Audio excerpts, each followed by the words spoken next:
Bannerlord. If ever there was a game that would be the perfect sandbox for medieval or fantasy battles and somewhat the politicking around that, then it would be Bannerlord. And that's why I like it. But I don't give half a penis about the Mount & Blade world. After 15 or more years of playing Warband, I can only tell you this about the world. The Kingdom of the Nords and the Kingdom of Swaria exist. 15 years could not get me to care, but what I do care about is Snorri Spider and his friends Godric and Felix. And they exist in the Warhammer fantasy world. I have listened to 20 Warhammer audiobooks and they are all Godric and Felix. So I enjoy the Warhammer world even though Games Workshop did something extremely stupid with it. And now, thanks to the work and dedication of modders I hugely respect, I can enjoy the gameplay of Bannerlord with a world I'm actually invested in, and know. And the modders that made this did way more with it than they needed to. Except the, dwarves not being added to the mod yet. Seriously, wood elves before you added dwarves. What's wrong with you? As a heads up, my recordings of the game came out choppy. It is either the game being poorly optimized or Nvidia as a company going into the trash. That's part of the reason I wasn't going to make a video on this, but the mod ended up being too good not to make a video on it. Gameplay: Bannerlord Combat. The game starts like every other game. You start as a little bitch nobody wanderer with no money, who can only recruit a handful of guys to go with him to fight some bandits. And then you become the guy who bitches, who can recruit entire towns to go with him to conquer an enemy empire. That's every video game, even a game like Animal Crossing. Start as a bitch enslaved to a raccoon and then you buy the raccoon. I'm assuming. I've only seen glimpses of it while my girlfriend plays it. If anyone knows more games like that, then please tell me in the comments. I really need the genre of keep your girlfriend busy game so I can play more Bannerlord. Because I don't know how long Balatro is gonna keep her busy. It's already been 2 weeks. So the game is you recruiting guys and fighting battles to build renown, so you can recruit more guys and fight bigger battles. And you have to worry about feeding your army and the army morale. Just buy a bunch of grain and then never think about that again. Now, the actual battles. You are in the battle and can fight, but you can also control your army. Like making your infantry form a shield wall in front of your archers, and making the cavalry charge in. So you can really get into the role of a general here and do some big brain tactical stuff, like using the terrain against the enemy. Basically taking the high ground Anakin or putting your archers near a river. You can also ignore this nonsense and just press F6. Which makes the AI take over command and then you can just focus on hitting things with your sword. 4 attack directions. Attack where your opponent isn't blocking and then you kill him. Easy. Actually not that easy when there are 40 shield guys blocking and 1 guy that's attacking. Just do an overhead attack and thread the needle, and then you kill that 1 guy.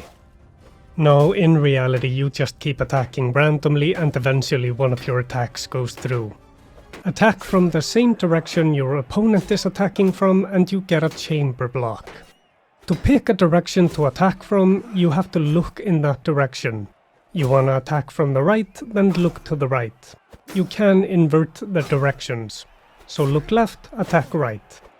You can also attack based on your movement, which makes my years of Jedi Academy come in useful, but I don't want to fall off the battlements during a siege because of this, so I'll look instead. This is the Bannerlord melee combat, and from what I've seen, Old Realms did not change that. Which is disappointing, since the most aggravating thing about the game is watching a wooden spear block my two-handed sword without breaking. This melee system is simple and easy enough that anyone can pick it up until you're in a big battle and trying to block 5 attacks in rapid succession. Just buy good armor and never worry about it again. That doesn't help you hit anything when you're on a horse though. If anything, the combat is stupidly easy. 90% of my kills happen because the AI decides I'm no longer interesting, and turns its back on me, letting me kill them. The AI is extremely stupid, especially in sieges, because that's where they group up and completely ignore me. But I am playing the easiest difficulty. Yes, I am a very serious video game reviewer, I only play on easy. But I've tried 2 different AI difficulties and there was very little improvement raising the difficulty. I just got shot with more arrows on harder difficulty. Which, actually, yeah, that's an improvement. So I'm sticking with veteran difficulty. I really like the combat of Bannerlord, because I like RTS games. But I also wish, in every single RTS game that I play, that I could just take over a character and actually fight in the battle myself. And show these incompetent buffoons how it's done. That's why you play Bannerlord. Not because of the combat or RTS element, because individually they're not that great. But when combined, they are awesome. And one of the most addictive games I've ever played.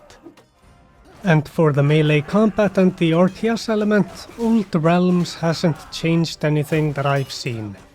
Their changes are mostly for ranged stuff, like the artillery you can buy and then use on the open field and in sieges.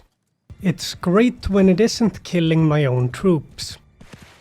I think there's no changes for the sieges either. You siege a castle, build artillery and battering rams and wall, ladder, towers. And then you go in battle and use those things.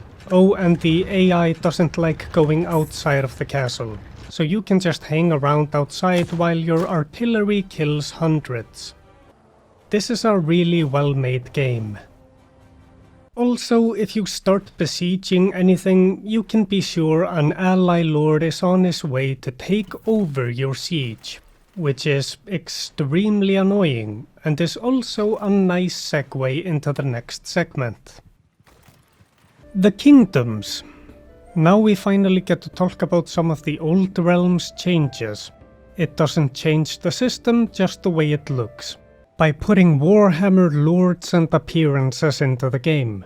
The only gameplay change to the system in Old Realms is that when a race is defeated, meaning all of its towns and castles have been taken, then the lords disappear. In Bannerlords they just join other kingdoms.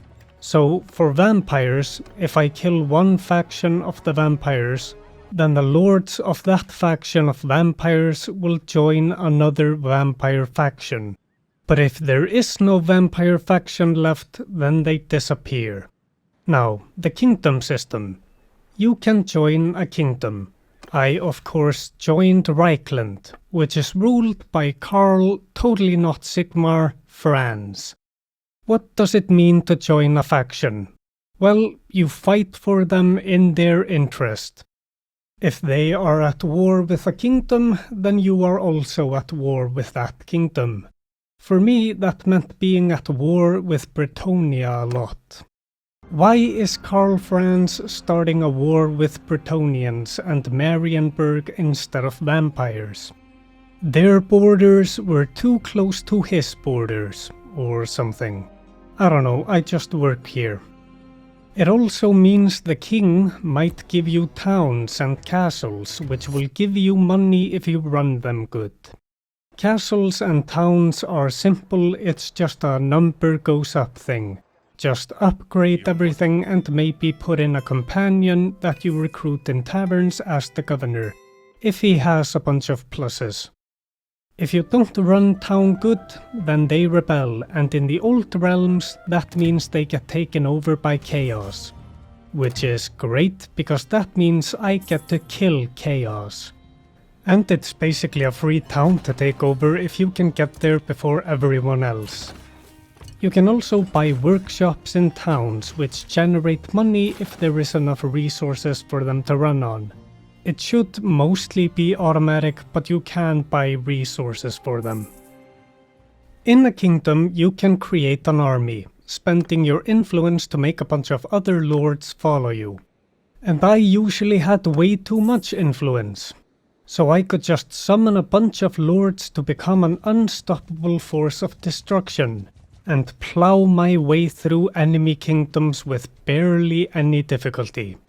Again, this is a very balanced and well-made game.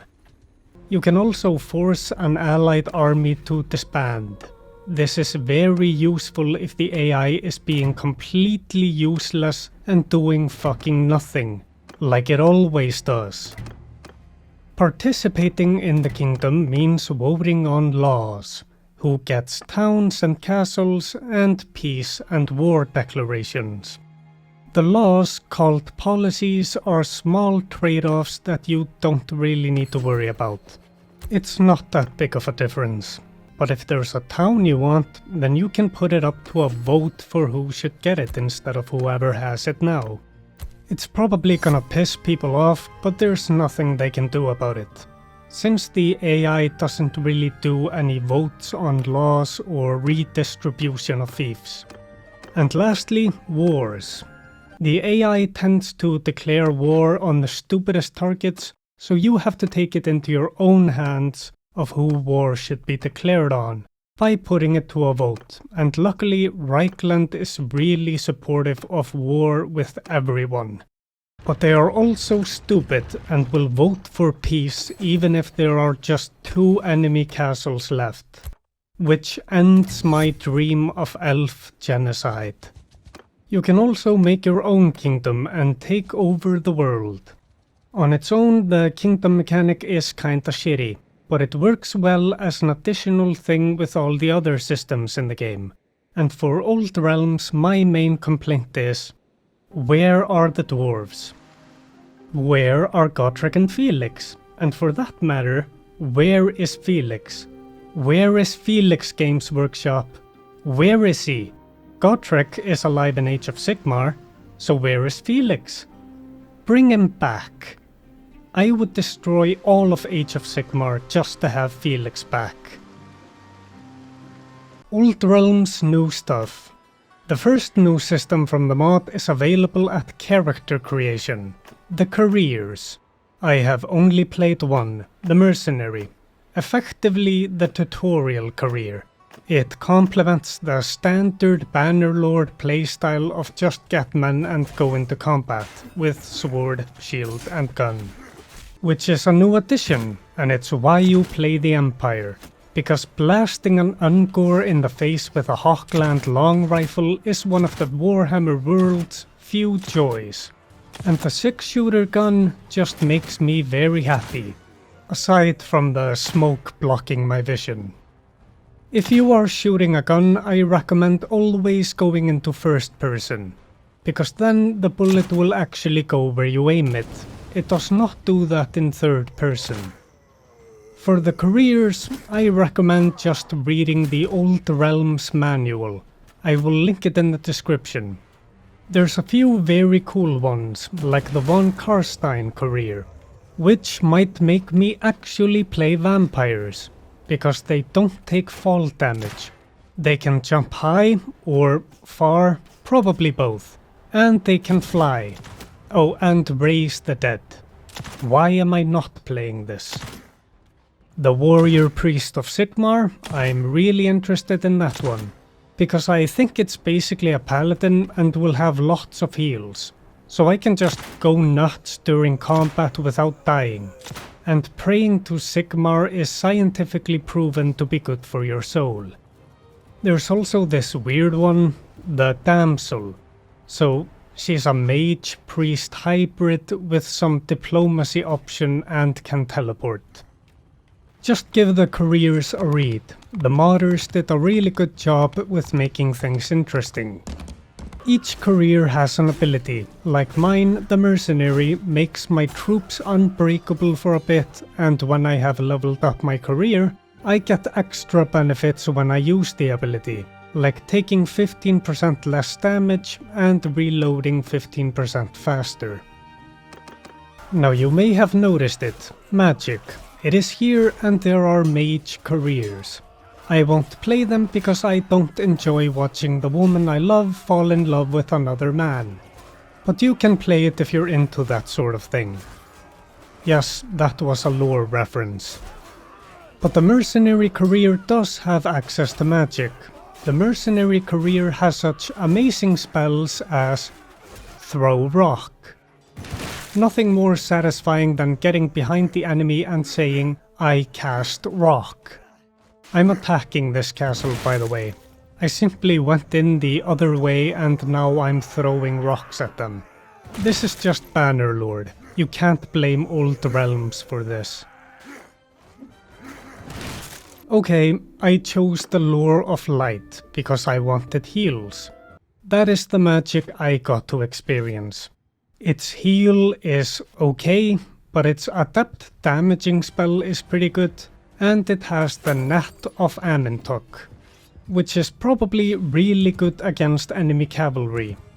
And I'm upset that it took me so long to figure it out. I figured it out now as I write this. I'm so damn stupid. There is a lot more magic. It's mostly been some magic missiles in my experience, but I did see a fire tornado wreak havoc against infantry one time. Most of my experience with magic has come from companions. Remember all those careers? You can recruit companions that have those careers. So I recruited a lot of mages, and some witch hunters and 2 warrior priests. Because warrior priests make exceptional governors. But the mages, you have to level them up and take them to the local mage college and pay for them to learn some better spells. So they can hopefully do something more useful than kill me and my troops through friendly fire. The general philosophy of mages is that they are point A and enemy is point B, and they will cast a spell at point B, and if anything is in the way of that spell, then it's not really their problem. They were hired to cast spells, and by Sigmar they will. Yeah, magic is good. It has the potential to change up your strategies a lot, but it's not a make or break thing, since I spent most of my playtime barely using it. And when I did use it, I used it wrong, by only using the terrible heal instead of more useful magic like the Net of Amentok. Recruiting troops, it's mostly like normal, but for the Empire at least, there is a small but impactful change.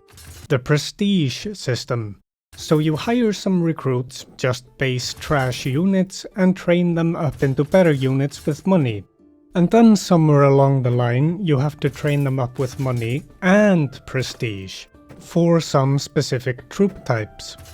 I think the prestige mechanic is an unnecessary complication to the soldier upgrade system, and it's not really explained. You just get prestige after battles, I guess. I did fall into grinding prestige for more artillery gear though. I had to travel to Nuln and unlock new artillery at the gunnery school. I think that's cool.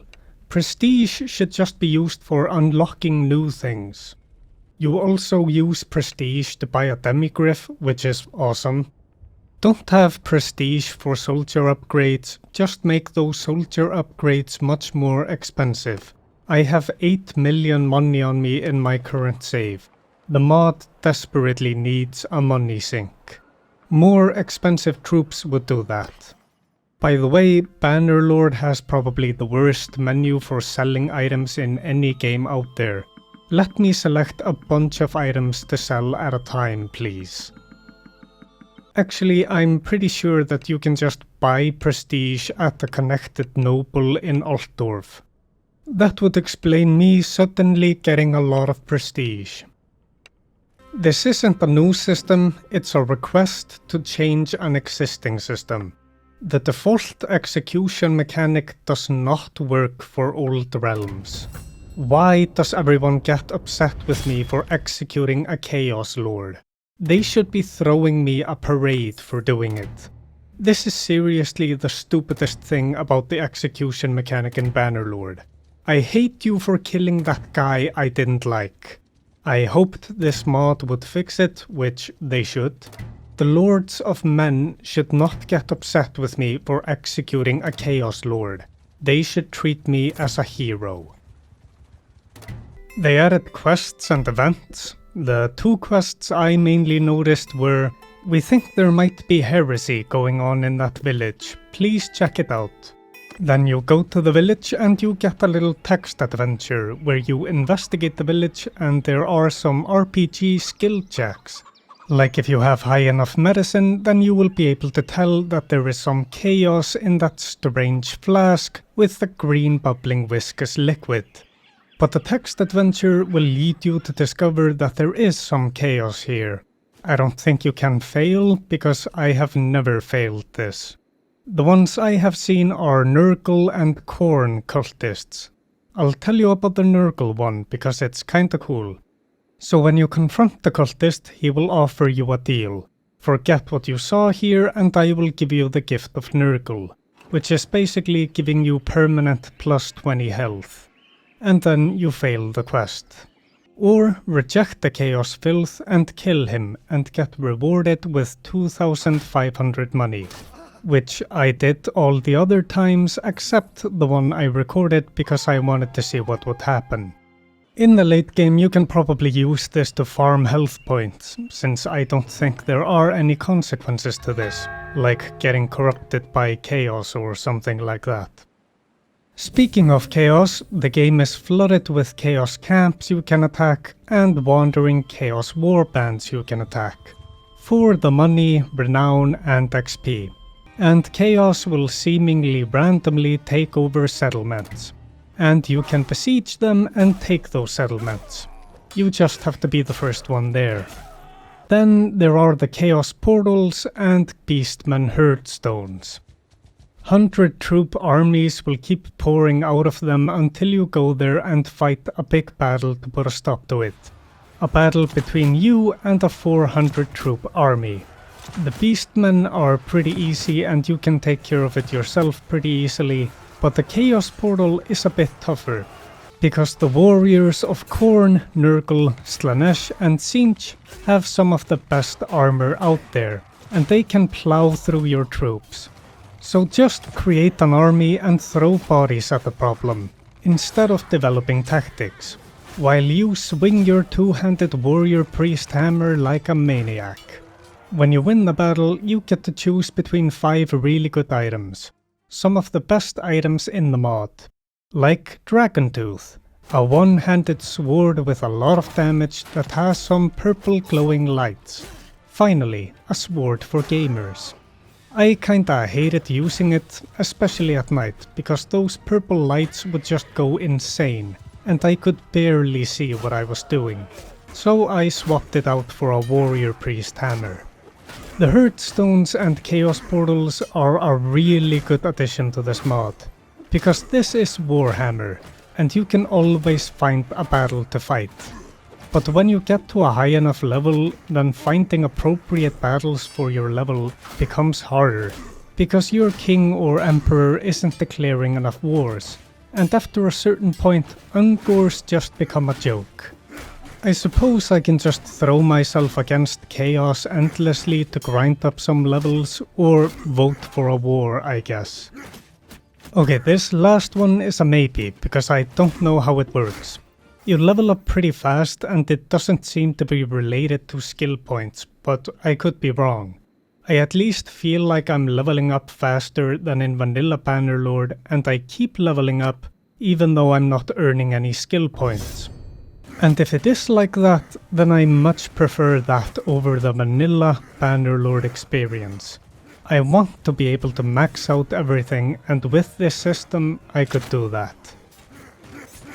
Conclusion. Not only does the mod add Warhammer factions to Bannerlord, it also adds new systems that fleshes out the Bannerlord experience, and makes it feel less hollow than the vanilla experience, and makes it more of an RPG with the careers. But it is impossible to describe a Warhammer world without the dwarves as anything other than hollow.